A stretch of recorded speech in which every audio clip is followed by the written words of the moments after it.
दिल्लीमध्ये लाल किल्ल्याच्या परिसरामध्ये स्फोट झाला आणि यामध्ये 8 निष्पाप लोकांचा बळी गेला। पण हा हल्ला कोणी घडवून आणला, त्याच्या पाठीमागे कोण, अशा अनेक प्रश्नांची उत्तरं शोधत असतानाच आता नवीन माहिती समोर येते। गुजरात एटीएसनं या हल्ल्याच्या पूर्वी तिघांना अटक केली। त्यातील प्रमुख MBBS डॉक्टर सय्यद। हा डॉक्टर सय्यद रिसिन नावाचं विषारी द्रव तयार करत होता।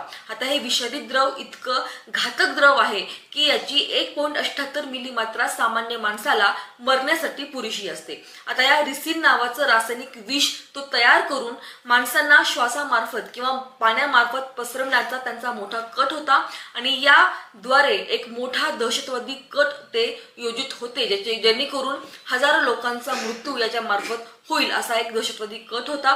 परंतु तत्पूर्वीच पोलिसांनी त्यांना अटक केली आणि त्यानंतर लगेचच हा दिल्लीचा दहशतवादी म्हणजे जो स्फोट झाला हा हल्ला घडून आला।